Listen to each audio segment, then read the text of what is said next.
Welcome back to Mock Draft Madness, day 52 of doing a mock draft every single day until the NFL draft. We have another 2-rounder today, 1-rounder tomorrow, and then a 3-rounder Wednesday, and I'll cap it off with a 1-rounder on Thursday. If you don't know ball and want to know ball, be sure to subscribe. Leave a like. Let me know in the comments your favorite and least favorite pick from this mock draft. Dobbs, how excited are you? We are 3 days away now. It is a Monday currently, and the draft happens Thursday night. Bro, I need a skateboard. I need to get to doing backflips. I've never done a backflip in my life or rode a skateboard in the last 10 years, but I'm that gassed, bro. I need a way to unleash my excitement because it's to the point, bro. I'm kind of sitting here like I'm like a fiend. I'm like scratching and waiting for the draft, bro. I'm not gonna lie to you. It's getting a little out of hand.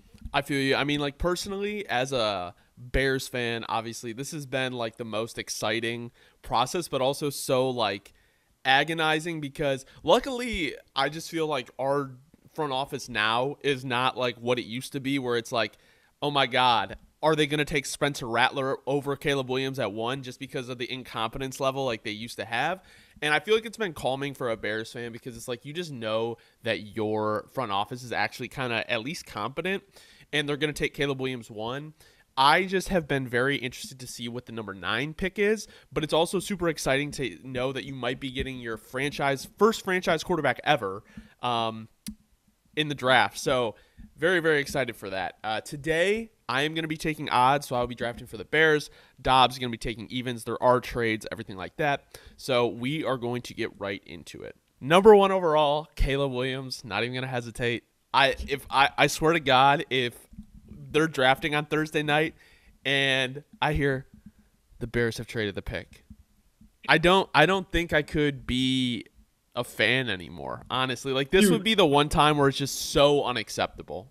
oh, dude, I promise you. Like I said, if bro, I mean this would hurt me to say, but I'm being serious. Like it's like all hypotheticals.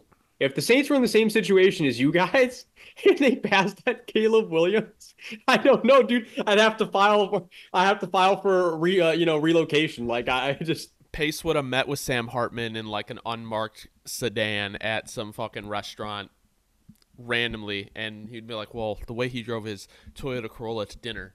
That's basically the Mitch Trubisky story. I'm butchering it a little bit, but it's just embarrassing. So, number no, that 2 is to the Washington Commanders. What are we doing?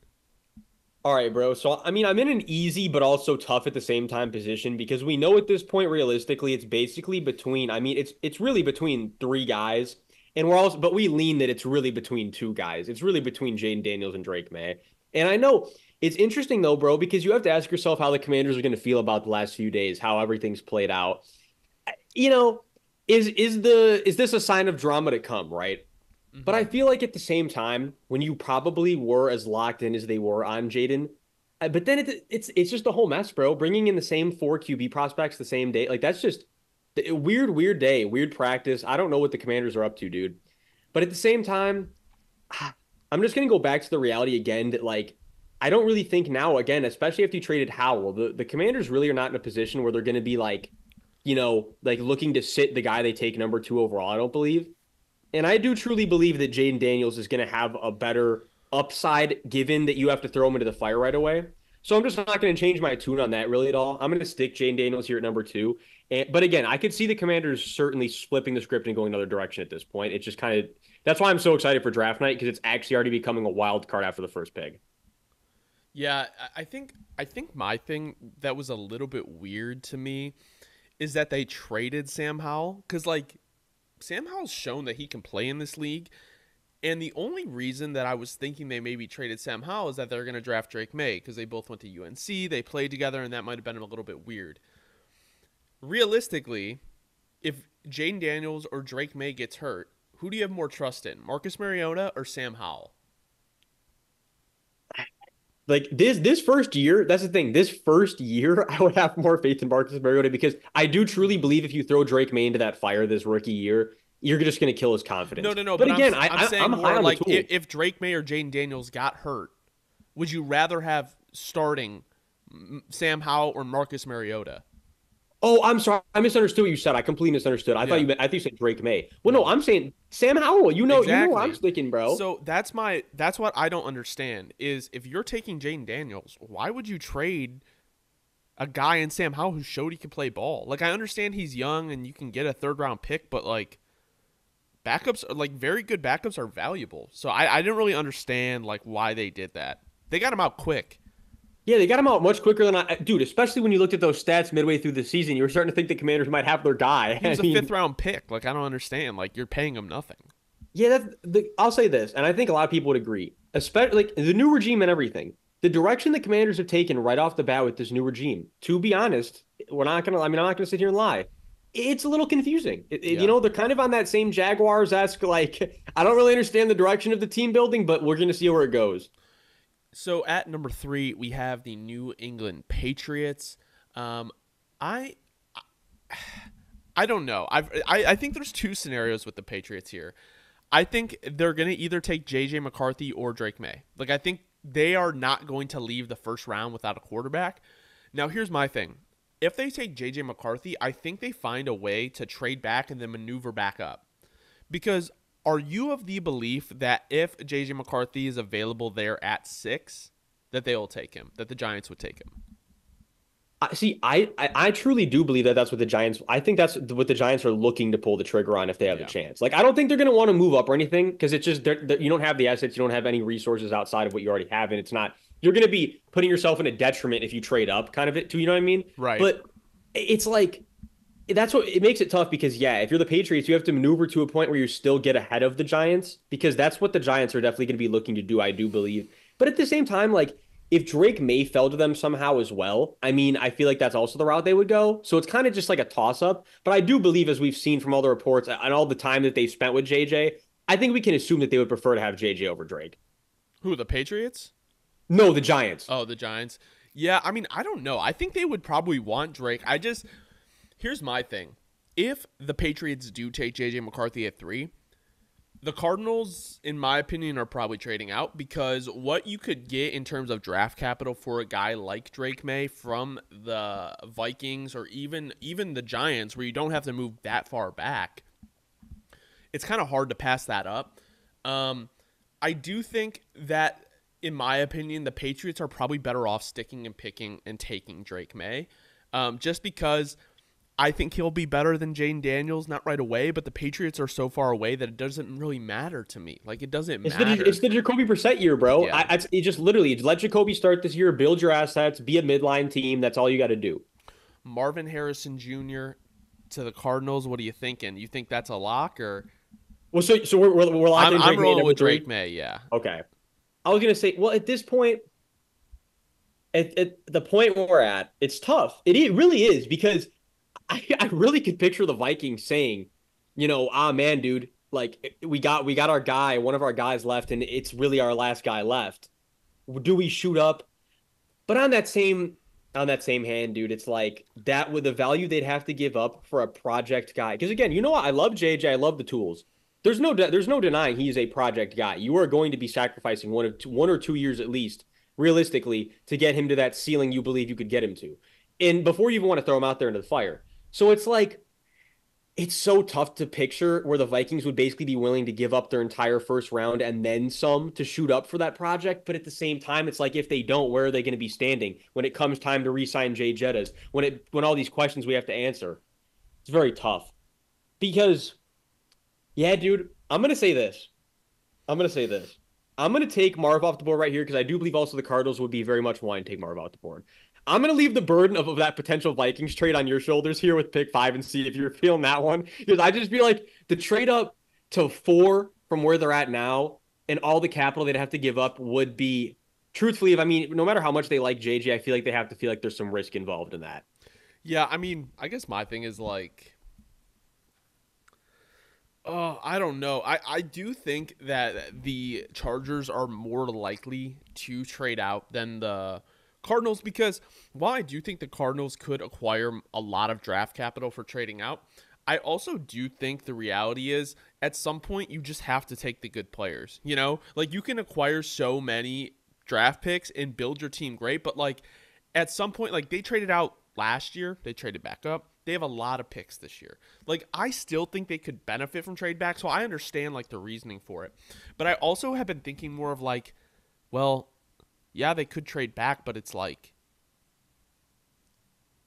why not just take the great player? You know, you already have another second round pick and damn near another first rounder because you picked 35. So I don't know. I think the right choice is just to stick and pick with Marv. As much as it pains me, I would love the Bears to make a move for him, but No, yeah, for the Cardinals, that's what. Yeah, going Marv. It's just again, and two, like Marv really is like we talk about, like guys coming out. Marv really is that same level of when Calvin Johnson was coming out, and it's Calvin was a long time ago. But I mean, there's some guys where you're like, literally, as long as he doesn't get injured, I mean, how are we really going to guard him realistically? And we're not going to guard him one-on-one. He really does completely change the way you have to play your defensive game plan. He is a true definition of a chess piece. Like you're really changing the way the defense has to play when you take a guy like Marv. So, and again, for a team like the Cardinals that has been so desperate for that just absolute X dominant receiver, throw him out there, have him burning dudes, have the full route tree. I feel like passing on Marv would be honestly a mistake with the way they're trying to build this team. So, yeah. So, number 5 with the Chargers, I've been going back and forth with this, and I do think that there is a possibility that they trade back, obviously, and get more draft capital. But I also have been just kind of sitting with the idea of them taking Joe Alt and moving him to right tackle. Dude, here's my thing. It pains me. It pains me, but I do believe that that's what they're going to do. And I don't want them to McGlinchey him. I don't want it to happen. But I feel like, but Joe Alt, this is the thing is they're like the same build, same mold. It's crazy, dude. And again, Joe Alt does have better film all in all. But you go back to McGlinchey too. Like, man, McGlinchey used to be really, he was different in college. So it's like, Yeah. it scares me, bro. The volatility of moving him over, which is what I do believe they're going to do, it scares me. I'm just going to go Joe Alt here. I mean, here's my thing. Even if they trade back, right? Even if they trade back,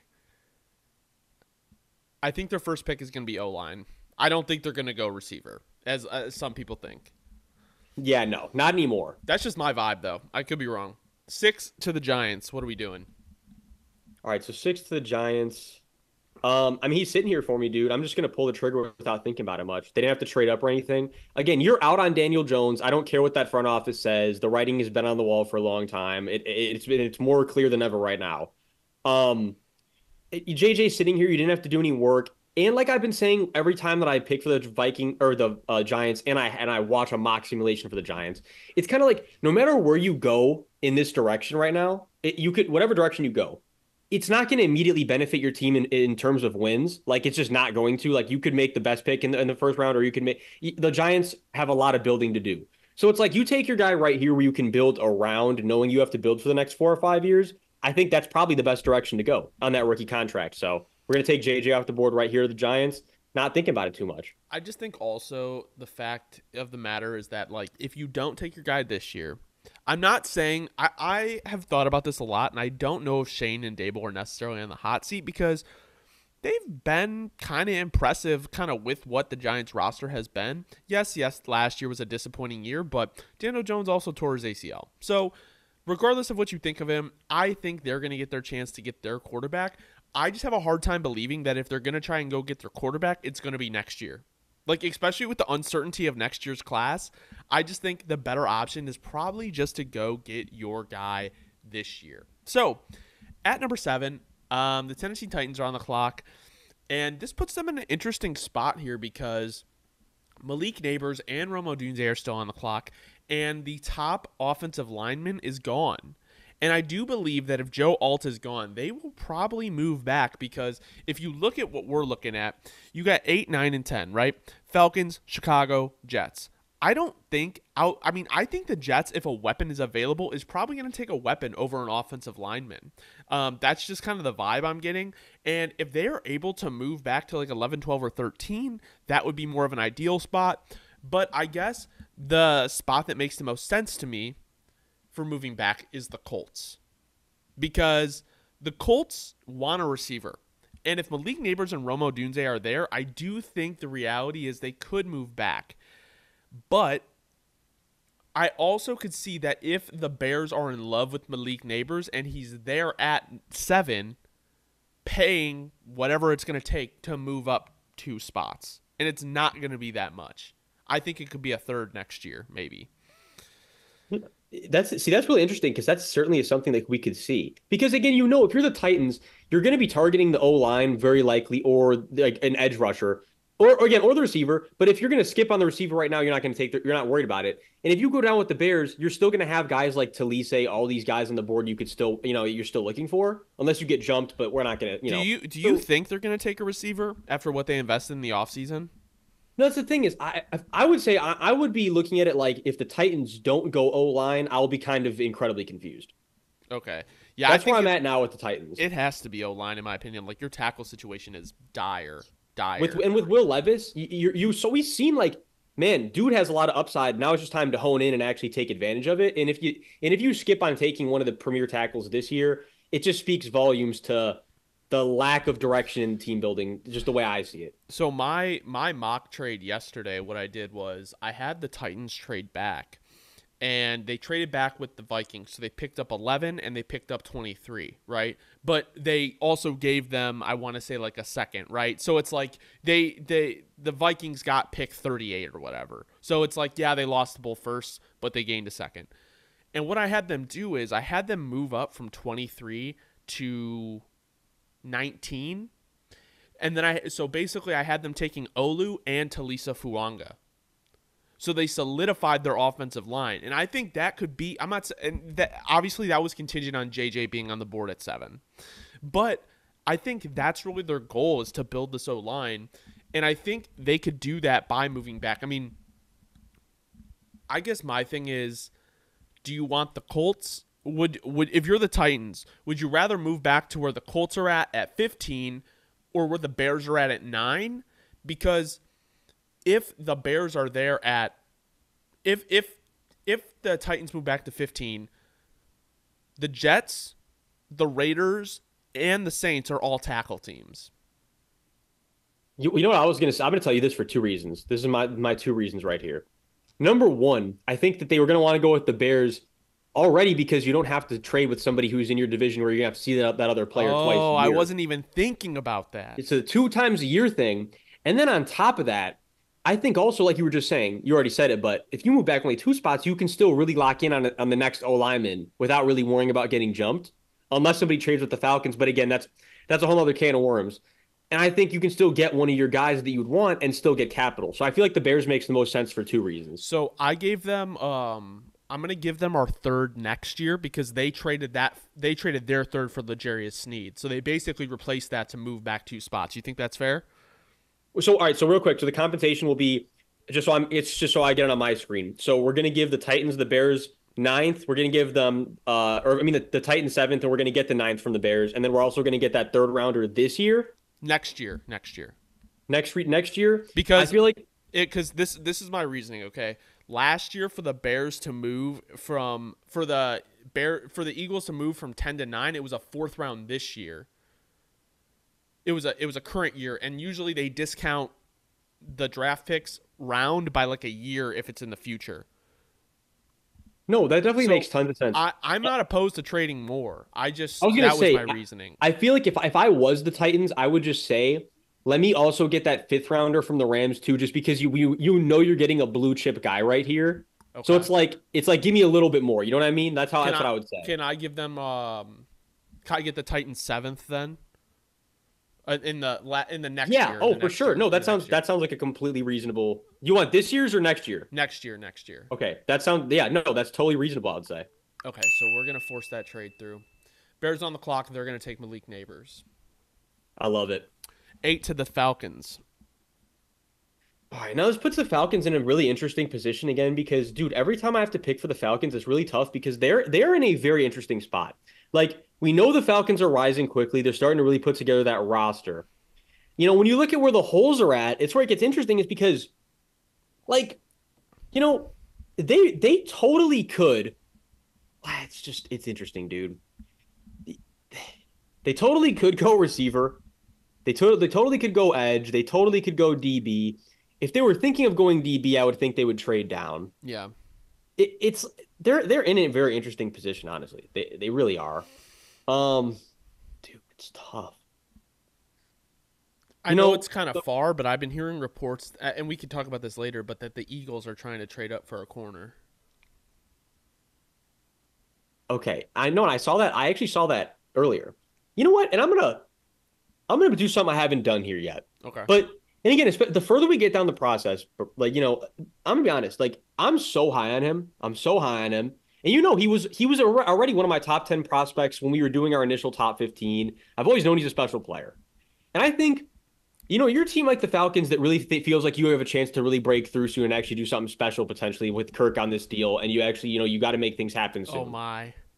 Dude, I think you're saying to yourself, like, in terms of tape, we know Latu is head and Oh shoulders yeah. above every other edge in this class. They were Like, saying that Latu's their highest graded edge. Like oh, dude, I saw a report that said that. Yeah. I don't even think it's really not even close in terms of tape. Again, it gets closer with guys like Verse and Turner when you start worrying about the health. But if you look at it just tunnel vision, like, hey, look, he's put 2 years of fantastic tape out. And I guess when you look at it like that, maybe there's not that much to be concerned about. Maybe we're putting this bug in our head ourselves. I think if you think of it like that, there's no way that the Falcons don't punch Latu off the board right here. And I'm going to look at it like that, and I'm going to say, yeah, we're going to take the most talented edge rusher off the board. We're not going to worry about stuff we can't control. We're just going to take the blue chip edge rusher as long as he stays healthy and not really think much about it. All right, Latu. Number 9, I am between two players, or actually 3. I'm between Olu, Fuanga, or Fautanu, and I think they all provide different things that are great for the team. Fautanu allows you to really play him at any position. So whatever position you're not able to fill or feel the least comfortable about, you can play him there, which I really do like, especially because outside of Skronsky and Cushenberry, it's like, what do you really have? But then you could add a guy like Talisa Fuanga who could play right guard. He could play right tackle. You're probably going to play him at right tackle. Great in the run game, good in the pass game. Or you could add a guy like Olu Fashanu, who probably has the highest pass blocking ceiling.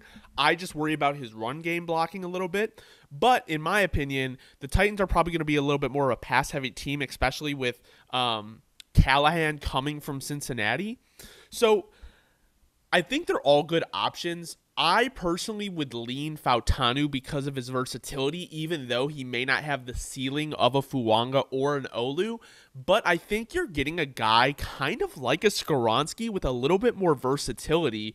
And it's like when you have those type of guys on your line, you're always just going to be playing your best 5. And we know teams get injured a lot. And Fautanu's versatility, while also being a great prospect, I think would be a great addition for the Titans. So that's what I'm going to do. I'm going to go Fautanu. Love the pick. Love the pick.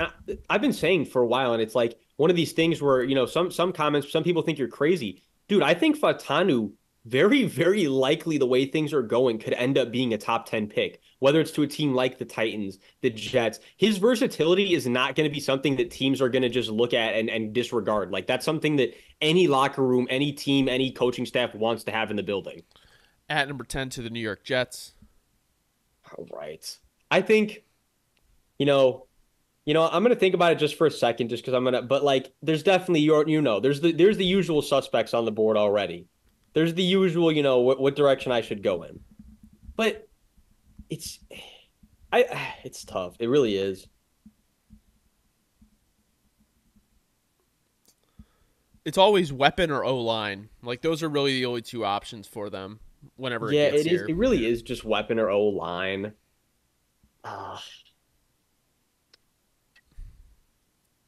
I think you're going to say to yourself, though, you know,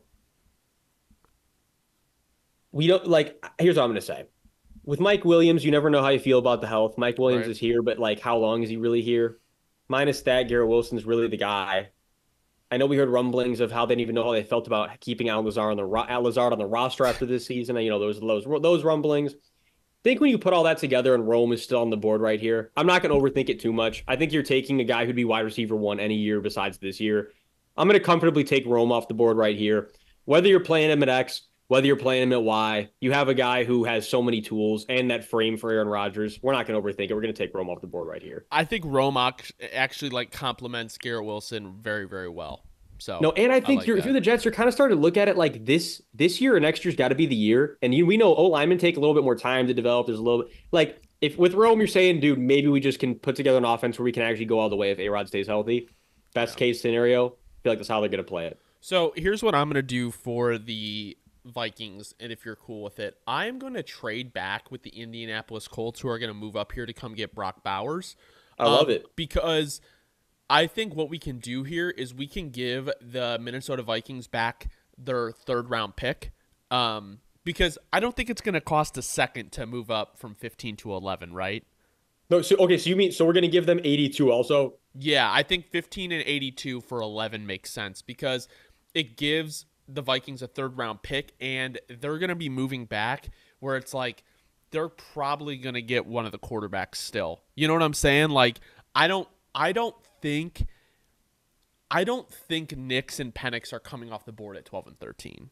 Yeah, no. I think no, I love the trade. If you're ready to pull the trigger on it, I think it makes plenty of sense. All right, let's force that trade through. Colts are on the clock, and they're going to take. We Brock didn't Bowers. even have to force it. That thing, it actually had 100% acceptance rate on Okay, mine. well, see, mine doesn't. So that proves my thing. It's like I've had people in the comments like, "Bro, you just got to add these picks, and like it should go back and forth." I'm like, no, the thing simulates differently for everybody each time, and has different teams interested. So it's like, regardless of what I add, it'll say teams not interested in trading the pick. That no, it is hard coded in a very funky way. We'll forgive it because PFF is such a great fight minus everything else. There should be an option. The box simulator has a few flaws, but there should be an option where it's like simulated trade interest or draft trade capital chart. Like you should be able to select what works for you at the start of the draft. So it's like I don't have to worry about these random simulations, just if the draft chart capital lines up, like points wise.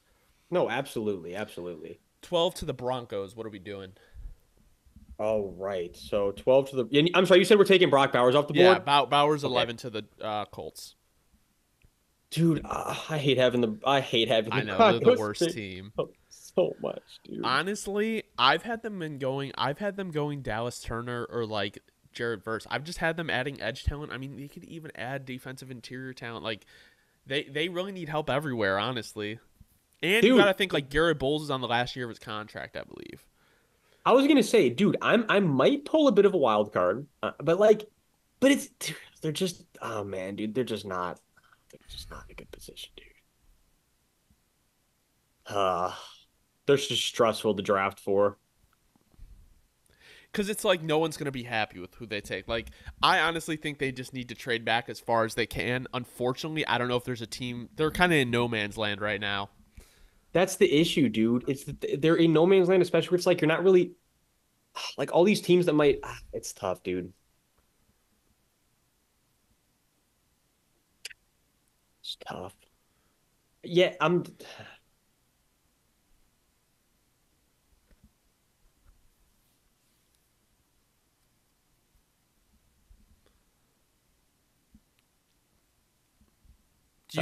Do you think they're a player that will move up and go get JJ? Potentially, I feel like they could. But I feel like the Broncos know they still have so much more team building to do. It's what makes it tough. Like they would destroy their capital. So tough, dude. Yeah, I mean, it's the cop-out pick, but it's like I don't know, but at the same time, it's oh man, dude. No, you know what? We're gonna have this, like you were saying. I think you're gonna want to put yourself in potential blue chip range. I know Sean Payton from the history over there at the Saints. You know, they love their athletic, long pass rushers. Dallas Turner's on the board. I've been doing Terran Arnold too much. I'm going to switch it up. We're going to go edge because I can just as much see them going edge as I can see them going corner. Yeah. You got to fill out those trenches. With the O-line and the value right now doesn't make a lot of sense going with like the positions that are available. We're going to go Dallas Turner right here. At 13 to the Las Vegas Raiders. I think what I'm going to do is I'm going to go Talisa Fuanga. While I do like the addition of a Quinyon Mitchell or a Terrion Arnold, I obviously think I value the trenches a little bit more right there. And I think Fuanga, and we've said this over and over again, fits the Raider way. No, absolutely. 14 to the New Orleans Saints. All right. And so, dude, I mean, I want to go O-line. But I was just, I always do my due diligence first, think about it, take a look at the board because it's like as much as I want to go O-line, dude, there's definitely a lot of interior D linemen that I still really like that are on the board. But it's like, you know how I feel. And I'm not going to skip on him, especially with his versatility. It's kind of becoming the common pick, but I don't mind it because I would love to see him drafted here. I'm taking J.C. Latham off the board, bro. And I'm not worried too much about it. That's the direction I would love to see the Saints go. The guard versatility, the tackle. We just need somebody who can come in here and just, you know what I mean, be a wall for us. And I know that's what JC is. So I like JC too. So, all right, should I get a little crazy with this pick, or should I just stick and pick? Because I was thinking, all right, now we're past the QB alley, right? We're past the QB alley. We know the Eagles want to trade up. The Vikings can move back with the Eagles, get a second round pick because the Eagles have two. oh no, I love this. I feel like we have to make this happen. All right, Philadelphia Eagles on the clock. Well, they're not on the clock yet. We're gonna swap the picks. We're gonna give them pick 53 for 15.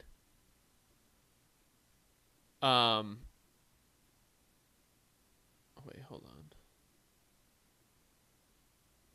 Yeah, we're gonna give them pick 53 for 15. And And then we're and then the pick swap. Yeah, the pick swap, the pick swap. All right. And then I'm gonna give them also.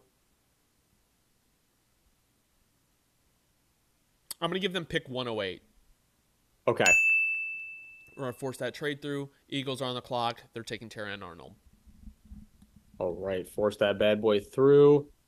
I think it makes a lot of sense for them. They get CB1 in the draft. They, obviously move one of the second round picks, but they're able to get, the top corner in the class, and they still get 108. So I don't think it's bad. We know the Eagles are aggressive. So No, yeah, you got to feel happy about that, especially. I mean, honestly, if you're a Vikings fan and the draft were to go this way, it's the best case scenario. number 16 to the Seattle Seahawks. Kind of stuck in an interesting spot. Yeah, no, they are stuck in an interesting spot now. Dude. The Seahawks are they always put me in a tough situation because they're also one of those teams where like, oh man, it's like you have so many needs on the O line. Like you can't ignore it, but there's also so many other good guys you could add that like are also in Right. positions you would definitely want to, touch on. They're tough because they definitely need to go interior O line with a Graham Barton or Jackson Powers Johnson, but it's like, do you want, like, for the value at 16, is that really what you want? Oh, it's tough. It really is. Trying to think what I want to do here, Well, dude. they also like took Leonard Williams, or they re-signed Leonard Williams to a big contract, so it's like it kind of takes you out of the running for a defensive interior player, in my opinion. What am I? Yeah, I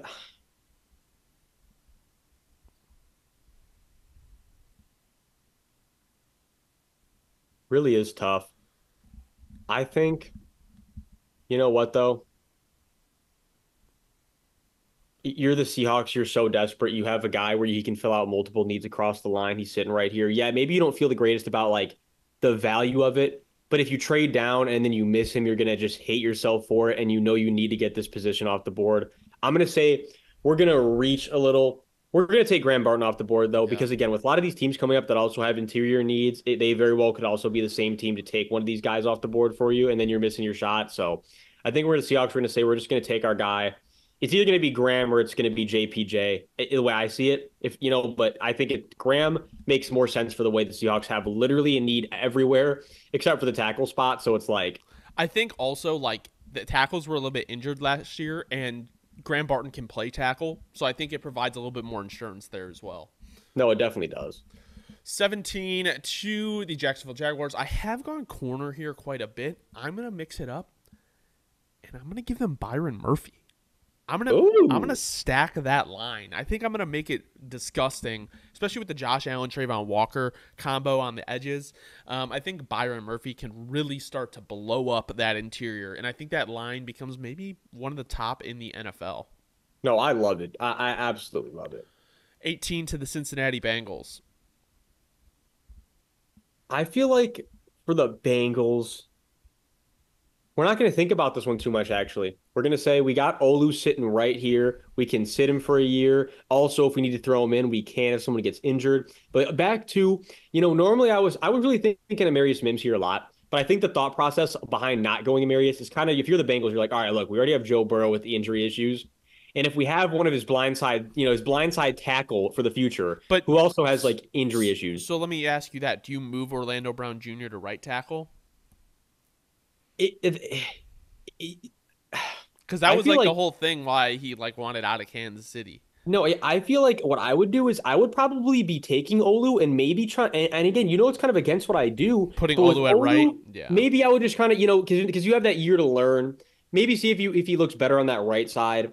And regardless, we're going with the guy with the pass protecting ceiling because Yeah. we know we got to pass protect for Joe Burrow. That's how we're going to win if we're the Bengals. So yeah, we're just going to take Olu with the highest pass protecting ceiling, and we're not going to overthink it in that aspect. I like the pick. I just wanted to see what you were thinking in terms of who's going to play where.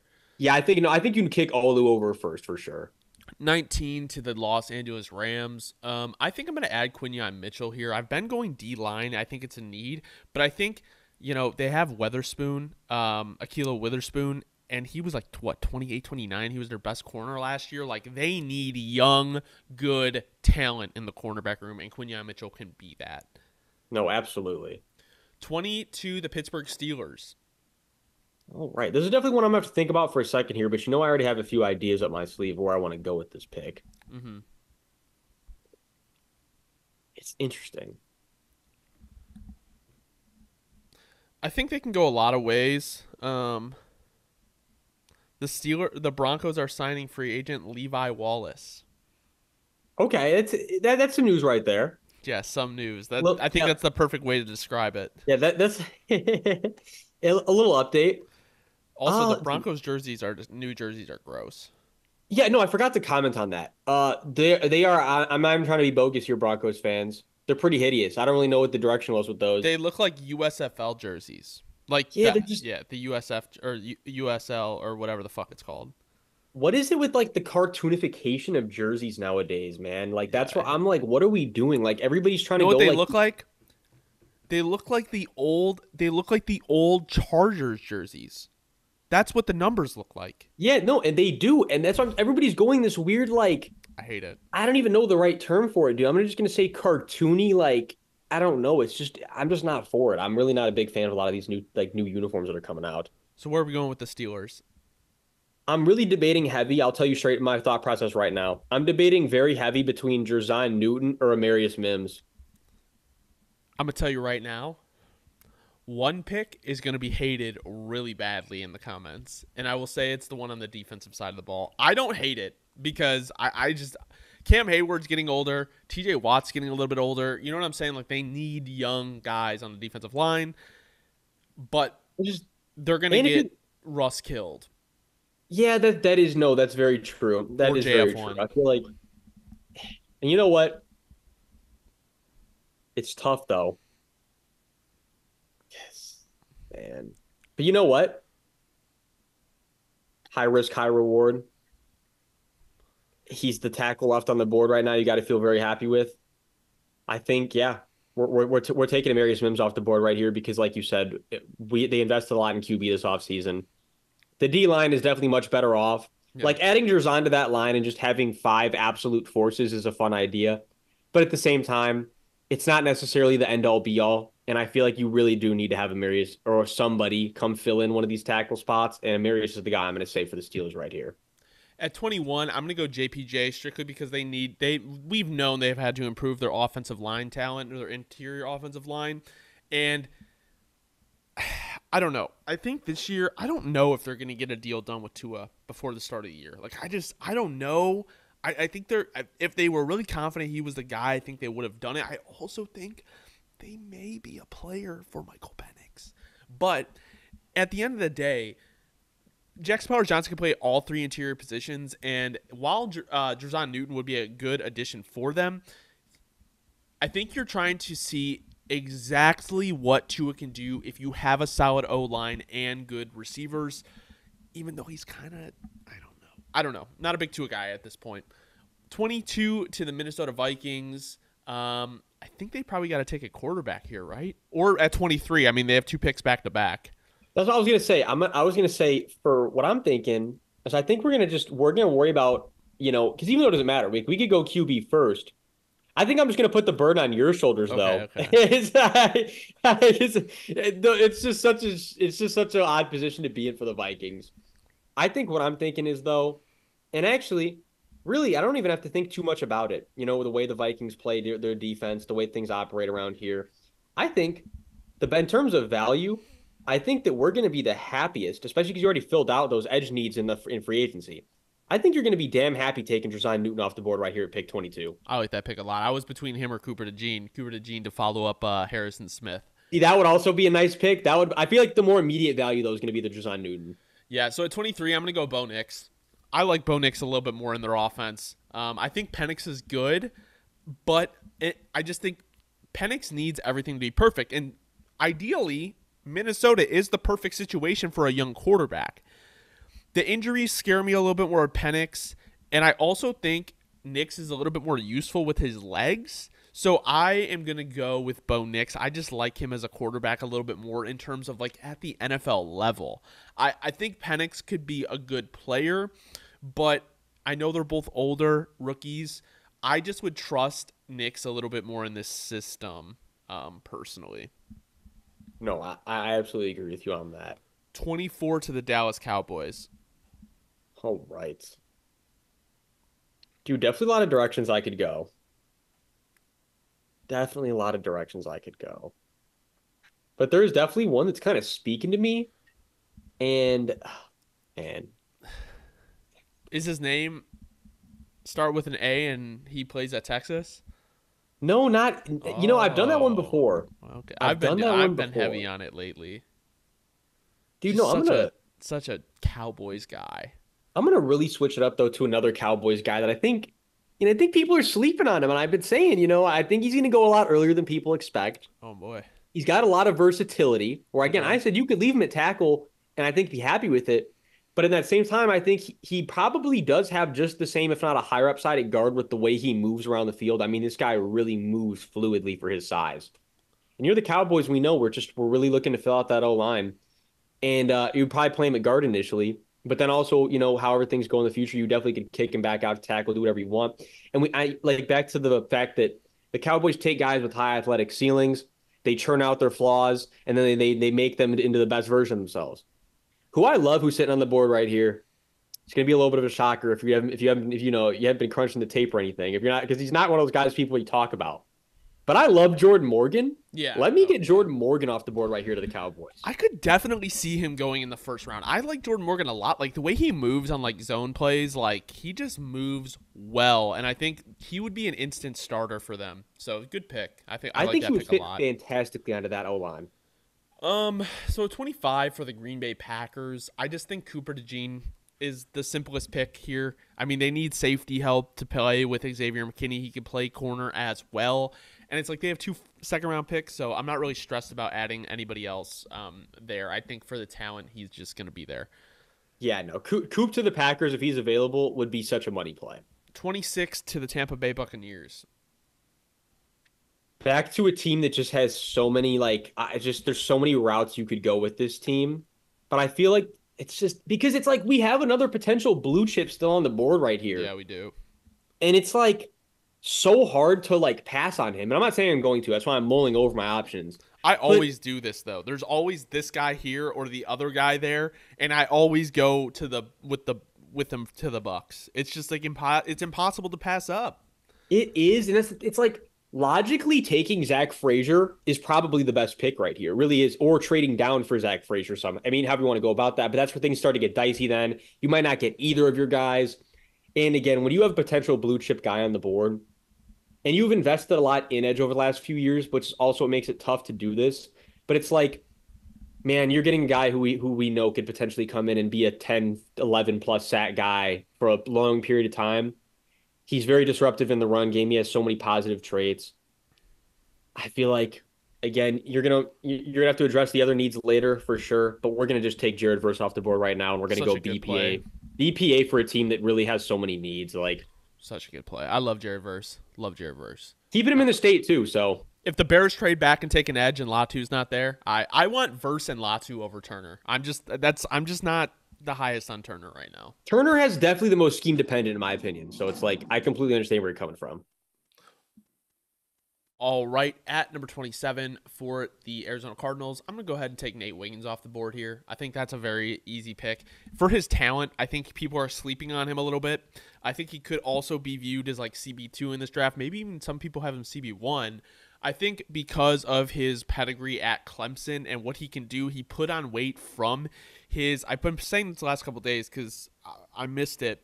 He put on about 10 pounds from the combine to his pro day. So he's not as small as I was thinking. And I just think for what the Cardinals need and having picked 35, they can add, another talent at whatever position. So they add to their secondary, they add to their wide receiver room. I think it greatly improves their team. 28 to the Buffalo Bills.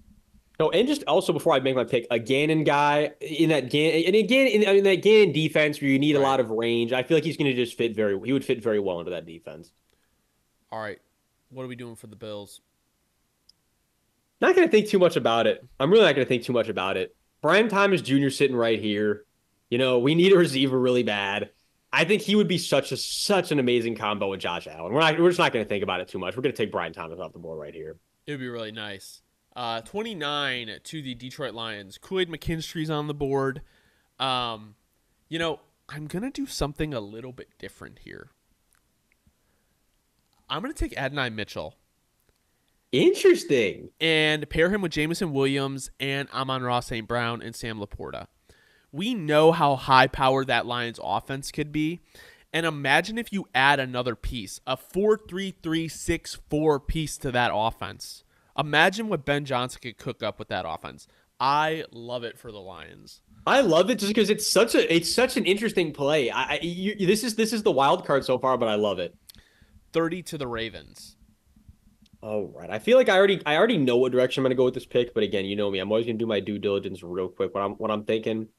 But yeah, it's like the way things fell right now. I'm feeling real comfortable taking Kool-Aid McKinstry off the board right here. Good pick. They need cornerback out bad. They need corner. And again, like how I feel about Kool-Aid is Kool-Aid really could be CB1 this draft. It's kind of like, and because he's so versatile, you can play him in any scheme. Kool-Aid might just be the guy that comes in and has the biggest, or like I'm trying to think of the right wording for this, but I'm struggling here. Help me. Like it's like where you come into somewhere and it feels natural. Like it Day feels one like impact, there's not a big like seamless.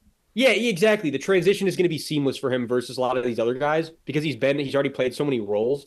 Yeah, I feel like, and if you're getting a pick 30, you got to feel damn happy about that if you're a Ravens fan.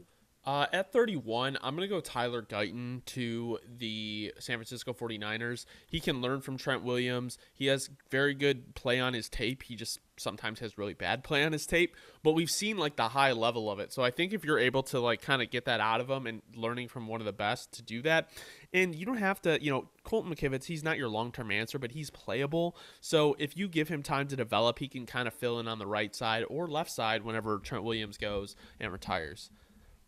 Oh, absolutely. Absolutely. 32 to the Kansas City Chiefs. I feel like as the more we go, that's kind of the pick I expect from the Niners. Like really, it's like the one pick I really would expect if I had to pick one from the first round. If Jordan Morgan's there, I think they would take him over Guyton, but so now we're in a weird situation where it's like, because I know everybody's so like keen and like so certain, or to an extent, like the Chiefs are going to take a receiver, and I get it, but it's like, you did just add Hollywood Brown. We just found out Rashid Rice is going to be serving a suspension, but it's going to be multi-game. But again, it's like he's going to be back. So it's like, right. Do you invest this first-round pick in a receiver where you already have, again, Kelsey, Brown, and Rice? It's like, and we know Mahomes, man. Like, Mahomes makes it work regardless. And I think you're going to be thinking long-term. Again, so you could, you definitely could go receiver, and I wouldn't be surprised if they do. And that definitely still might be the route I go. But there's also definitely a few other options on the board. You definitely might want to shore up another interior D-line position. A lot of things you could do right here. And, a pick where it's interesting. But, I could see him fitting really well onto this Chiefs D-line. And he's sitting right here. Let me get Braden Fisk off the board right here to the Chiefs. It's a good pick. I was thinking Chop Robinson. Anything D-line honestly helps them. That's what they need. Yeah, I feel like, again, I think that they're going to think we can get a receiver wherever we want as long as we like that skill set and Mahomes is going to make that connection work. I don't think they're going to be reaching as much for a receiver as people think. I could be wrong, but it's just the way that they build this team, I don't know, especially after we've seen the mistakes they've made reaching for receivers over the past few seasons. I think they're going to realize man, Mahomes is going to make it work regardless. Like we kind of just gotta fill the more pressing needs that where the contracts are not available anymore for those. Like when we want to give out that second contract, we got to get those positions on cheap value. 33 to the Panthers. I'm going to take Troy Franklin because my belief is after Adonai Mitchell and Brian Thomas, I think there is a tier below that. And I think Troy kind of sits in the middle of those two tiers. So I don't know if he is necessarily going to be available to them at 39. So I figured let's go ahead and get the middle tier guy between tier, because I think it's top three, tier kind of 1B receivers in this late first. Then you have tier 2, and I think Troy Franklin may sit between those two tiers. So I'm going to take him at 33. No, I think that's a great way to put it. Love that pick right there, especially 30, to a team that so desperately needs a receiver. oh, yeah, they need him bad, and they can play outside with Deontay Johnson. 34 to the New England Patriots. What are we doing here for the Patriots? They took Drake Back, May. yeah, say back to teams who just back to the teams that just have I have so many directions I could go. Um, let's see. What do I want to do here?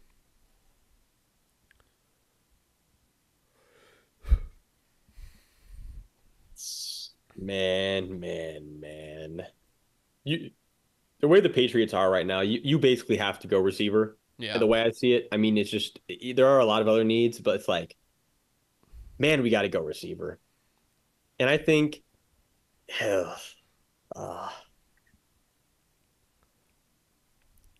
Lad, wide receiver 1.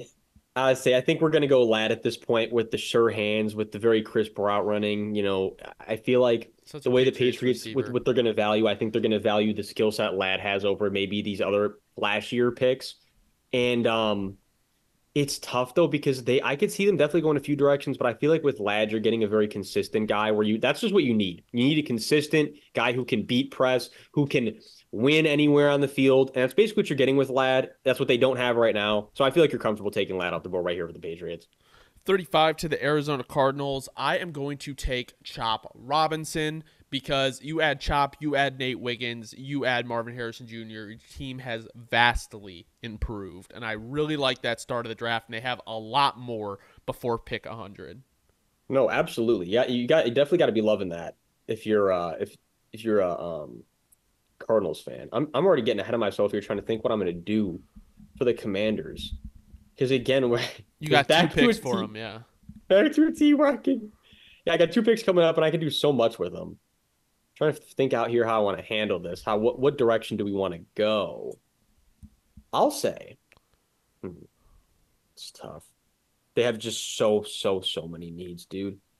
I think here's my thing. I know they have a pick in 4 picks, and they could probably get them there too. They need to address tackle. Like, I think they could end up trading into the end of the first round to get a guy like a Jordan Morgan or Tyler Guyton because their tackle situation is not good. Yeah, no, it's not. It's so rough. So I feel like again, yet to your point, I'm not going to sit here and wait because I feel like if you sit here and wait on it, there's definitely one team that could be looking to jump you for the same player. What I'm going to say is we're the Commanders. We're going to reach a little bit, but we're going to take Kieran Amagaji right here Okay. because we just want to fill out that first need first. We know we need to take that tackle off the board. Let's take him right now and let's worry about getting our other guy here at pick 40. 37 to the Los Angeles Chargers. We had them taking Joe Alt, so they have shored up their offensive line. I do think they need linebacker. They do need cornerback. They need defensive interior. I think, honestly, they could add a guy, Mikey Sanderstill or Roman Wilson with this pick. They really could. I would say you know what I'm thinking right here. I'm going to go Mikey Sanderstill just because, like, I think their corner room is a little bit more desperate than their wide receiver room, and I know that's kind of tough to imagine, but both of their rooms are just kind of weak, you know? No, absolutely. I was gonna say, like, this is my thing. It's like if Mike Sainristil was just a year or two younger, we'd have him locked in as a sure thing first round pick. So it's like you're getting great value. Yeah, he's a little bit older, but as I say every time, Absolute football player, man. Like, again, this is a guy who's going to come in and be able to produce from day one. You're going to feel very confident about that pick, especially Harbaugh transition. Like, Yeah. 38 to the Tennessee Titans.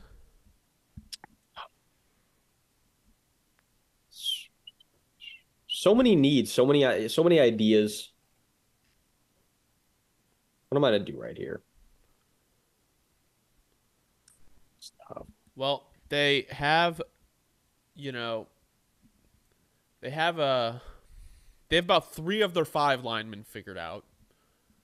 They did trade for L'Jarius Sneed.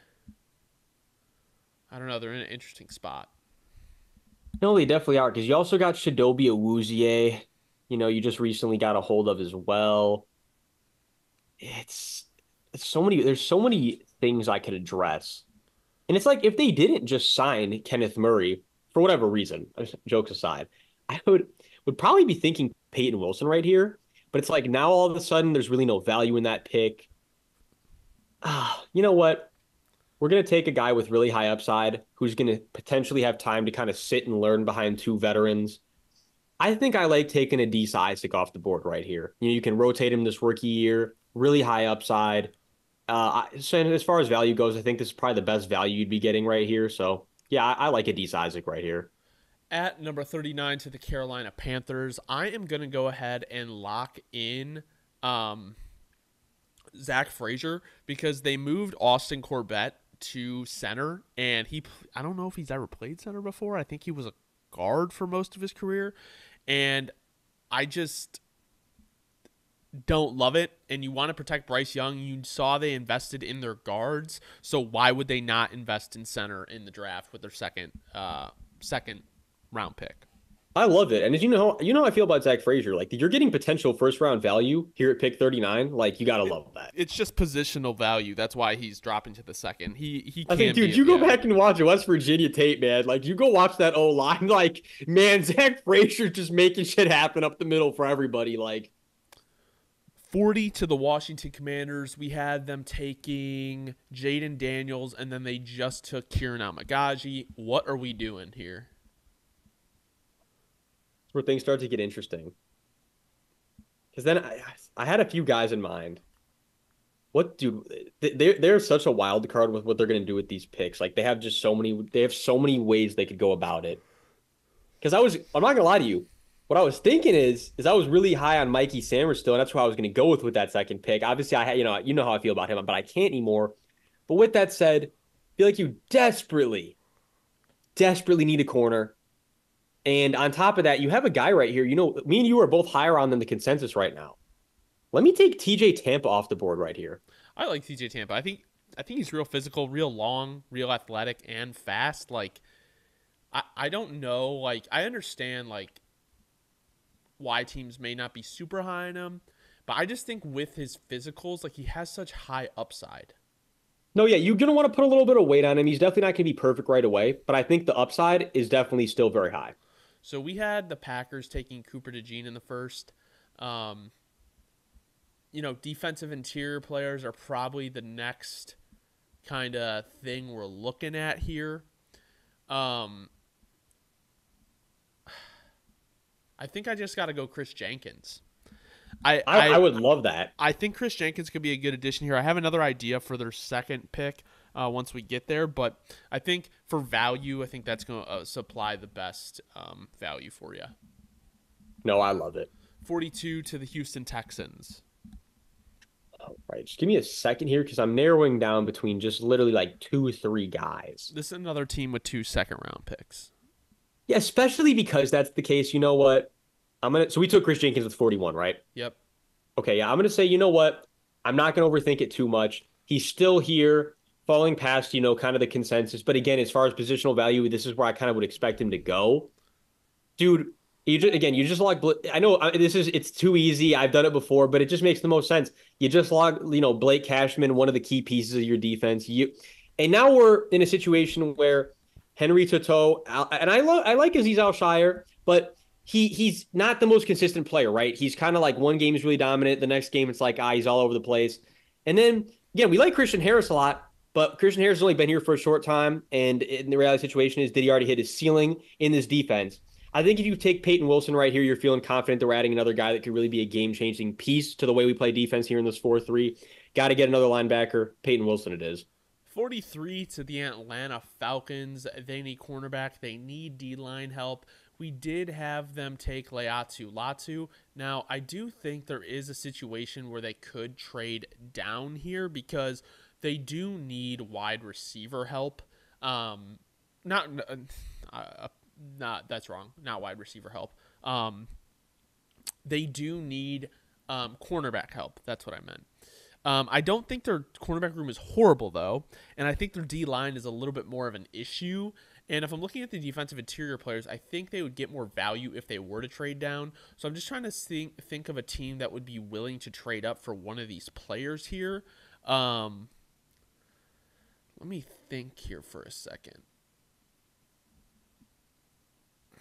Let's see. Who would want to trade up?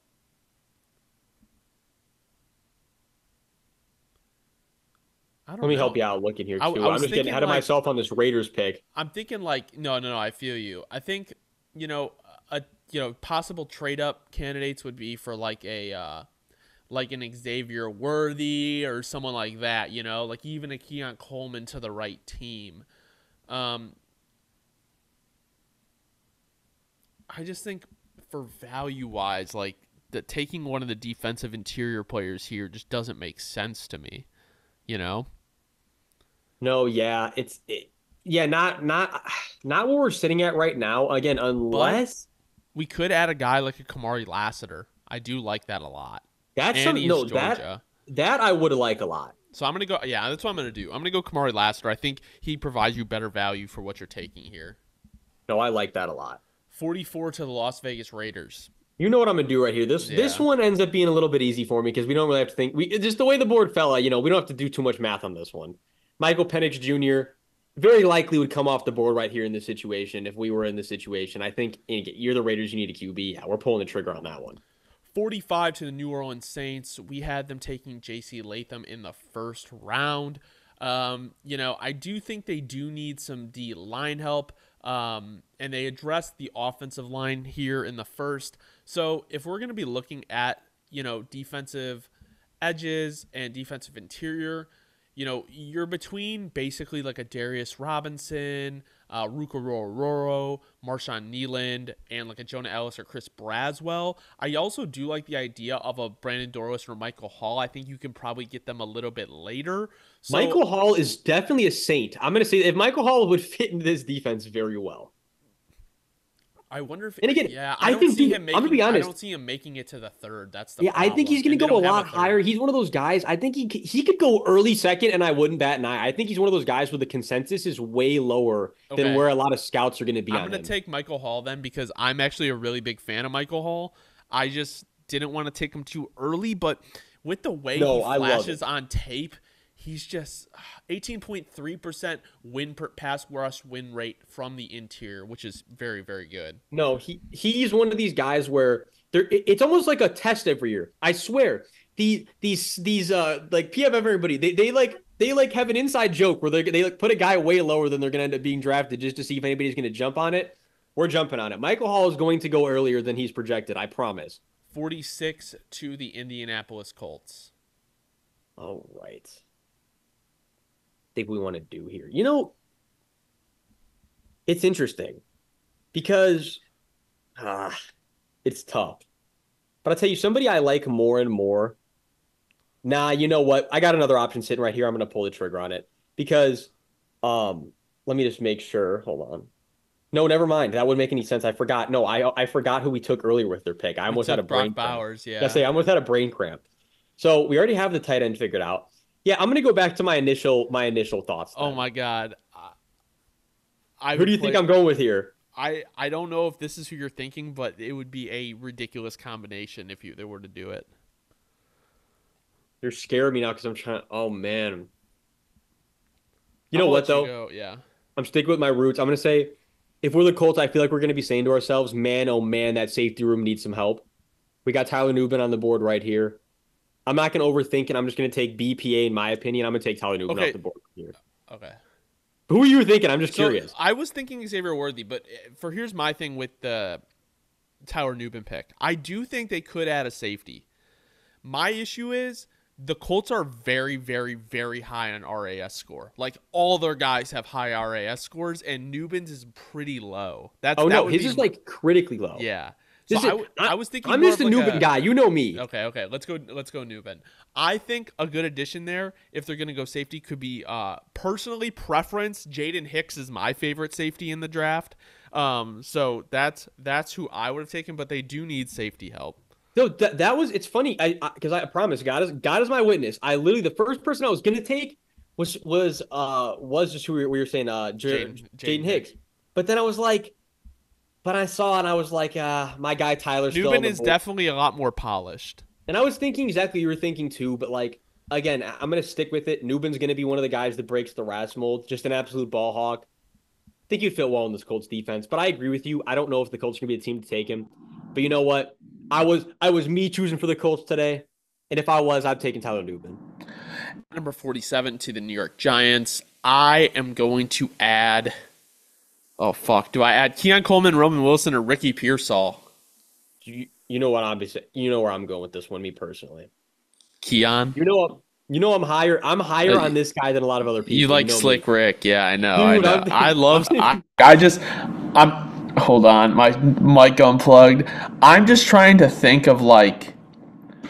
I guess my thing is like I'm just trying to think of like the receivers that they have now. You know, like I looked up D instead of depth chart. So if we're looking at the Giants depth chart, they have Jalen Hyatt, Wan'Dale Robinson, Darius Slayton. I do think that Keon adds a little bit of a different vibe to them. Oh, definitely. So I'm going to add Keon, even though I think Pearsall could probably go higher. But now we're sitting here at 48 with the Jacksonville Jaguars. All right, dude. Back to so many positions to fill land. That's the fun of the draft, isn't it? All right, Yeah. let me think. What do I want to do for them here? Let me just review what I did with the last Jags pick as well. I always got to go back. Oh, So he yeah. takes We had them taking So Byron Murphy. Byron Murphy. Okay. So we went in on the interior. And again, yeah, so now we're back to like they have so many it's just but like we've said though we've addressed it's weird.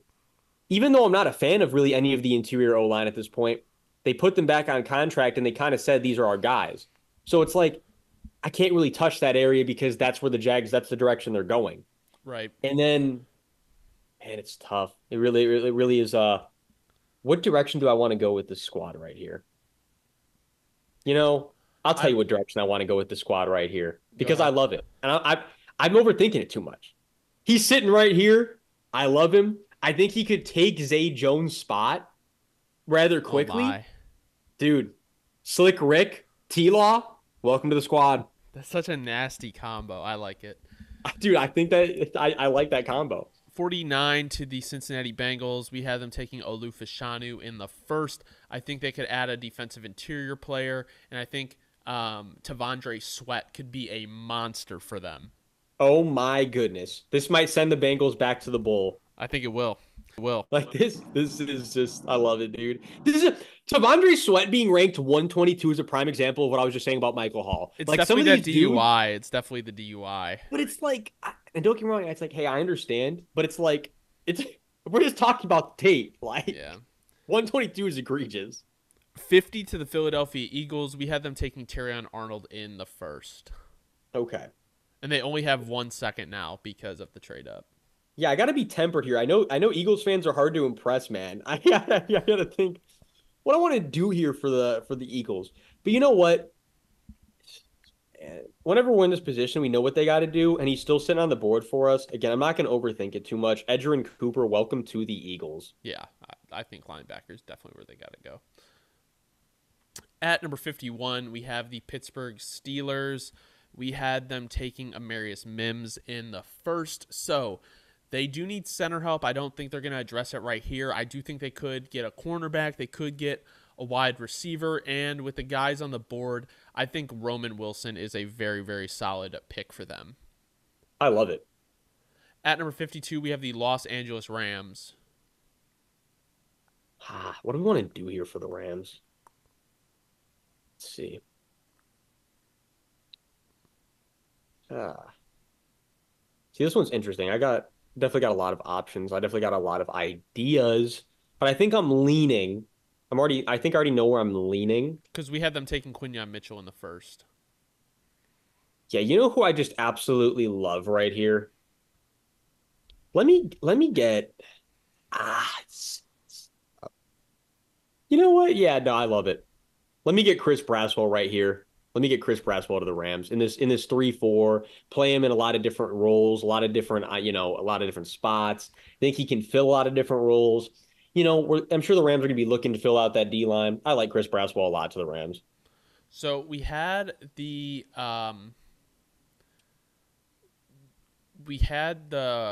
Vikings taking Jerzon Newton and Bo Nix. I think they need to address the cornerback room. So I think what I'm going to do here is take Ennis Rakestraw because he's kind of the last round corner on the board. So that's what I'm going to do. I'm going to take Ennis Rakestraw. Okay, I love it. 54 to the Cleveland Browns. Yeah, I'm already thinking ahead on this one, what I was thinking about doing on this one. And the Browns put me in kind of a tough spot here because their biggest needs is maybe not necessarily where I would be thinking of going, like with the way the board is right now. But I'll say this. The way things have fallen right now, the way things are at, a guy who could definitely fit really well onto this D line and a guy where you're going to get a different style when you rotate him, but you can keep that old line off the, kind of off balance on their feet. I think I really like Brandon Dorlus right here to the Cleveland Browns. I like that. Defensive interior help is awesome for them. No, yeah. It was kind of like who I think fits best. I think Brandon Dorlus is going to be one of those guys they're going to be definitely having their eye on. 55 to the Miami Dolphins. They took JPJ in the first we had. Yeah, JPJ. Honestly, if Xavier Worthy is sitting here at 55 for them, I find it very, very hard for him to be passed up. No, yeah. I love that right there. I love it. 56 to the Dallas Cowboys, I think would be a great addition for the Cowboys. Would be Xavier Worthy if he wasn't the Dolphins. Where are we going? Let me think here, bro. Also, real quick, George, want to make sure your mic's plugged in. I think he's unplugging and plugging. Yeah, it's fine now, right? Yeah, it's fine now. It was messing up. I don't know what's going on with it. No, I know, bro. I know how it goes with the Mac. This shit, I know exactly how it goes. To me, whenever I'm trying to make my recording. All right, so let's see. I feel like it's just what direction I want to go for the Cowboys, man? They have a lot of needs. We had them taking Jordan Morgan in the first, which I think is a very good addition for them. You know what? And I'm not really. I actually love this because he provides you with where you can play him inside, you can play him outside. We know the upside. I think he'd fit fantastic on this defense. Let me take Darius Robinson off the board right here. Ooh, that's a good pick. Yeah, you can use him. You can use him in a lot of different roles. The Cowboys have definitely different positions of need on the line. I think you're going to feel comfortable about that pick for the Cowboys. He kind of slipped through the cracks there. Yeah, he did. 57 to the Tampa Bay Buccaneers. We had them taking Jared Verse. Very easy pick for them in the first. I do think they could add a corner. I don't really love the corners available at this point. And they do. Let me take a look at their roster really quickly. Just because their roster is weird where they have talent everywhere, but it's they could also upgrade everywhere. No, yeah. I do think they do need to improve that guard position. So actually what I'm going to do is I'm going to give them Christian Haynes. I love it, but I also hate it because you stole my next pick Packers, from me. Yeah. But 58 to that's the fine Packers. We had because them there's another taking guy I really like on that interior, that O line as well. Chris Jenkins and Cooper DeJean so far. And I'm gonna because he's he's not the highest regarded guy left on the board, but me personally, I value him highly. I think there's another guy that's going to go a lot higher than the consensus is for him. Even though, again, you took the guy I'd prefer, let me get Christian Mahogany right here. We're going to go guard back to back. But I feel like the Packers desperately need a guard. I think I like Christian Mahogany's skill set a lot. I think he would fit very well into this Packers power O. Have no problem with it. I love him right here at pick 58. 59 to the Houston Texans. We had them taking Peyton Wilson earlier in this draft. Looking at their depth chart, they do desperately need kind of a backup at safety. And with Jaden Hicks sitting right here, that's a very easy pick for me. I love Jaden Hicks. I think he'd be great on the Texans. Love it. At 60 to the Buffalo Bills. All right, so we had them taking Brian Thomas Jr. earlier. yeah, what do I want to do here? What do I want to do here for the Bills? Let's see.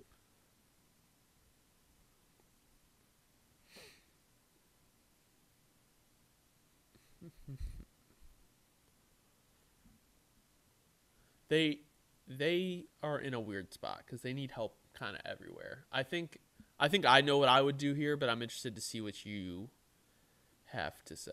I'm going to tell you, yeah, I already have kind of my idea of what I'm going to do here. And because again, this is one of these guys I've been higher on than a lot of people.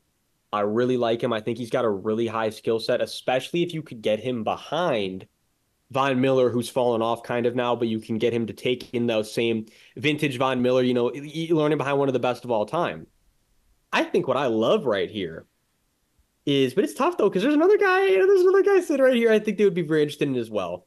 But I think I'm going to stick with the guy who's been one of my guys throughout the whole process. I'm going to take Marshawn Kneeland off the board right here to the Buffalo Bills. Very good player, very quick player. I think they need to improve that D line. So. He like my logic on it too is he is very much the same mold, a little bit more weight, but same frame and everything else as Von Miller, where it's like you're learning from somebody who's in that exact same mold as you. I feel like it would have worked very well. 61 to the Detroit Lions. We have them taking Adonai Mitchell. They do need edge help, so I'm going to give them Jonah Ellis. I was between Jonah Ellis or adding a guy like Kyrie Jackson or Max Melton. I love it. All right, so we're taking, okay, I love that right there. 62 to the Baltimore Ravens. What do I want to do for the Ravens here? We had them taking Kool-Aid McKinstry in the first. Let's see.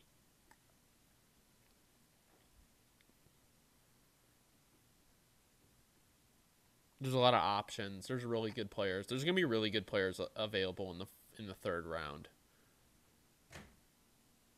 Yeah, you know what? I think somebody that if you're the Ravens, I think number one would fit really well into the way that they want to play. And again, his upside is so high because he hasn't even been a receiver for more than a few years. He's been always changing positions. If you know where I'm going with this one. And I know he's been rising, and I do like his skill set a lot. I like him the more I watch him. I think his frame, the way he could fit into this Ravens offense, the physicality he brings is going to be very welcomed. I'm going to say, let me take Xavier Legette off the board right here for the Ravens. I think it'd be a good pick for them.